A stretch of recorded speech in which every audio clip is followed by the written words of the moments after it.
during a road rage incident last weekend. Where them kicks at? Where them hands? Where them holes? Where them throws? You know what I'm saying? This is why I train in martial arts. Police say Mexican actor Pablo Lyles was the passenger in a red SUV that cut off another vehicle. The man in that other vehicle, Juan Ricardo Hernandez, then gets out of the car at the intersection of Northwest 27th Avenue and Northwest 14th Street. A heated exchange between the two drivers ensues, and then Lyles jumps out of the passenger seat and punches Hernandez once, sending him to the ground. He died from his injuries. Lyles was charged with battery and released on $5,000 bond. He was allowed to return to Mexico. It's unclear if he will face upgraded charges. All right, I'm no lawyer. Let's get the source out the way. CBSMiami.com, Channel 4. Okay, that's Pablo's brother-in-law arguing with the 63-year-old man that died, right? Pablo jumps out of the car, runs up, and hits the guy once in the back of the head. Looks like he hit him on the gallbladder 20 pressure point and kills the guy. How in the world can you possibly justify that by any stretch of the, I'm just going to keep playing it. How are you going to justify that by any stretch of the imagination as self-defense? That is not self-defense. Look, they're arguing.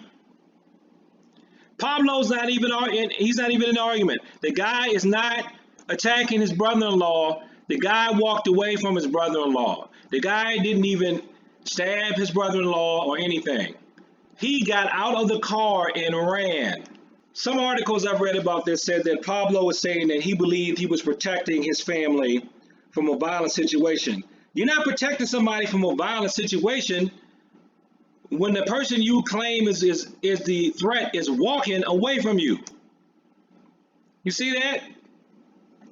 He got out of his car. He got out of the car. Okay, here's the argument right here, right? He should have been trying to secure that vehicle.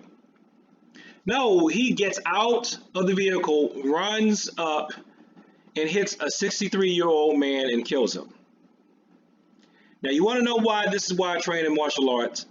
Because I figure one day when I'm old, if there's a misunderstanding, something like that could possibly happen to me. Hopefully, I will at least be in enough shape and health so if somebody wants to run up that far and cold cock me, I can block and counterpunch or move out the way.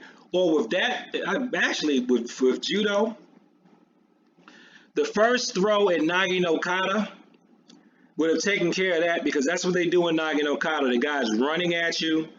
You know what? I'm going to stick some judo footage in here of this. Hold on for a second to show you from Nagi no Kata just what I'm talking about.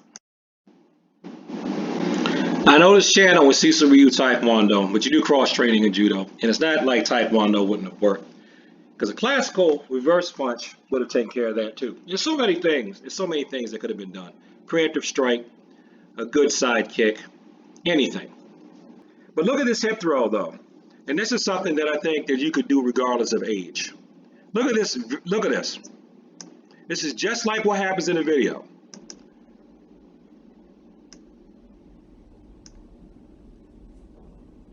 Ukigoshi involves twisting the body to throw your opponent. Ukigoshi would have taken care of that. Now, let me back up and get to the one that everybody would expect from judo. The shoulder throw, Seoi Nage. See this? You see how he's running up to him? Come on, catch up, YouTube. Let's back that up. Now I teach that throw. This throw was actually in Taekwondo anyway, too. That's the response that most people would expect from judo, but just knowing how people work, I don't like to recommend Seoi Nage for most people just because they just don't have the timing to do it. And, you know, but when someone's running at you and they're giving you the momentum, just blocking, coming in, and throwing them forward is what's going to get that job done. But like I said, from the Taekwondo side of the game, a nice attack punch, a reverse punch right at the chin, nose, or throat would have done it. A nice palm strike even.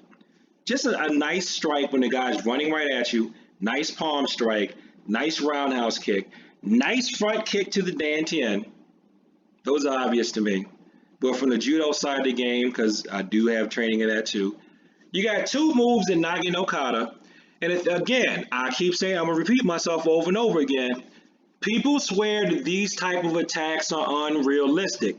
People wonder why martial artists waste time training those type of blatantly telegraph attacks. But if you go back and look at the security camera footage, I'm just going to put it here again, at the security camera footage where the old man died from the attack from Pablo Lyles, you will see that when someone is intent on killing you, that is the type of thing that they do. That is the type of motion that they have. So if you're thinking about self-defense and not ring fighting, and again, not that I'm saying that ring fighting is bad, and not that I'm saying that contests are bad, but if you're thinking about self-defense, you need to practice against these type of very telegraphed, what the internet tells you are unrealistic attacks. You need to practice against these because that's what people do in violent situations.